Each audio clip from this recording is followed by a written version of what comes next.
अब हम लोग देखेंगे अर्थमेटिक प्रोग्रेशन का कुछ डिफरेंट टाइप का क्वेश्चन। क्वेश्चन क्या है, यदि किसी एपी का तीसरा पद उसके पहले पद का 4 गुना है, ठीक है, उसका तीसरा पद पहले पद का 4 गुना है, यानी तीसरा पद कौन सा होता है, T3, ठीक है।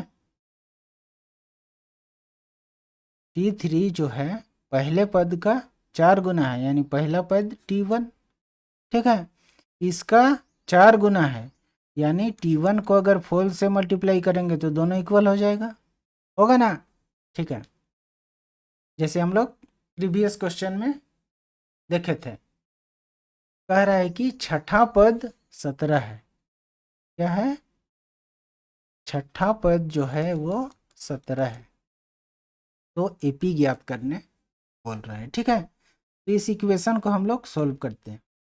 हम लोग फॉर्मूला यूज करेंगे क्या, किसका, Tn equal to A plus N minus 1 into D, इसका फॉर्मूला यूज करेंगे।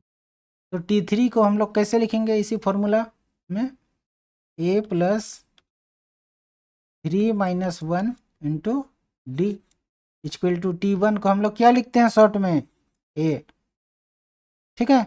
अगर इसको सॉल्व करना चाहेंगे तो कर सकते हैं, कैसे, T1 ए ही लिखा जाता है, ठीक है, स्टैंडर्ड फॉर्म में।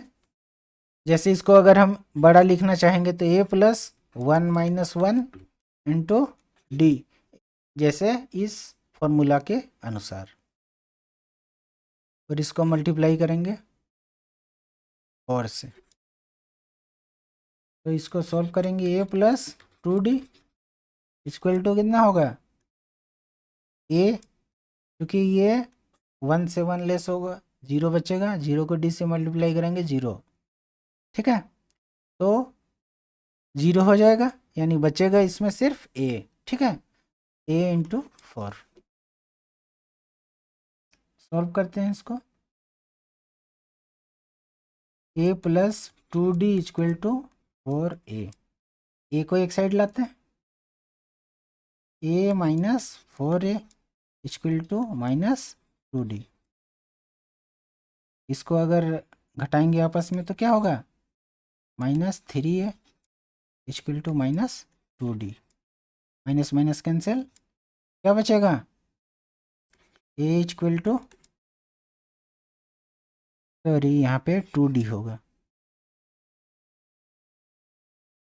ए इक्वल टू क्या होगा, 2d डिवाइडेड बाय 3, इसको इक्वेशन 1 कर लेंगे, ठीक है। नेक्स्ट हम लोग का क्या बोला है क्वेश्चन में, 6 टर्म जो है वो 17 है, T6 कितना है, 17 है, तो इसको हम लोग निकाल सकते हैं, कैसे निकालेंगे, T6 फॉर्मूला क्या करेंगे, वही Tn का, ए प्लस एन माइनस 1 यानी 6 माइनस 1 इंटू डी, ठीक है, इक्वल टू 17। फॉर्मूला पता है पहले से, क्या होता है, a plus N minus 1 into d, तो हम लोग सेम सेम उसी फॉर्मूला का यूज़ करेंगे, ठीक है।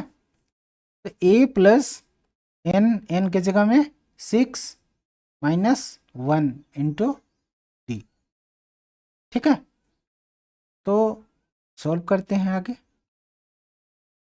ए का वैल्यू कितना है, 2d, ठीक है, 2d डिवाइडेड बाय 3 प्लस यहाँ पे लेस करेंगे कितना होगा, 5d इक्वल टू 17, ठीक है।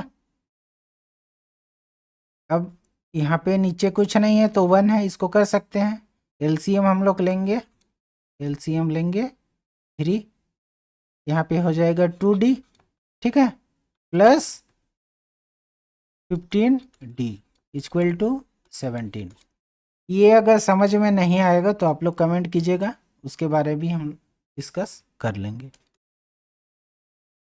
अब यहाँ पे हम लोग आगे बढ़ते हैं, नेक्स्ट स्टेप, जैसे 2d और 15d कितना होगा, 17d, equal to 17 into 3।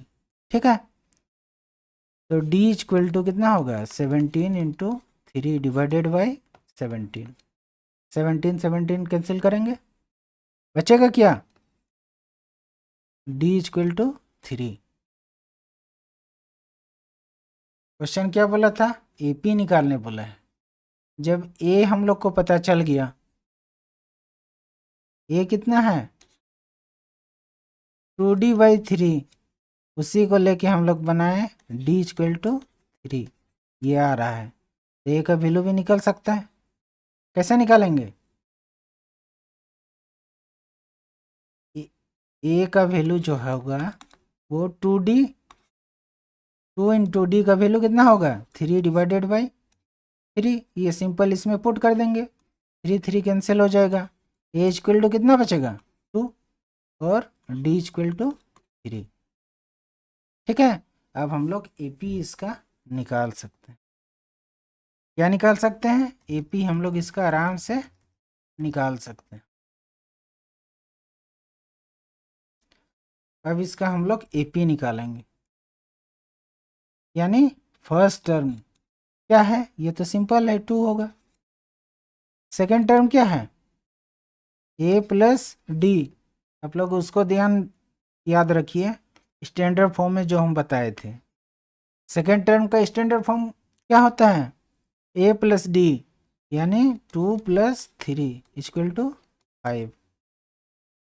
Third term क्या होता है A प्लस 2d, यानी 2 प्लस 2 इंटू 3 इक्वल टू कितना होगा 2 प्लस 6 इक्वल टू 8। तो मेरा AP निकल गया, जैसे 2 हो गया, 5 हो गया, 8 हो गया, ये इसी टाइप से जाएगा, 11 इस टाइप से। ठीक है, तो ये हम लोग का हो गया सर।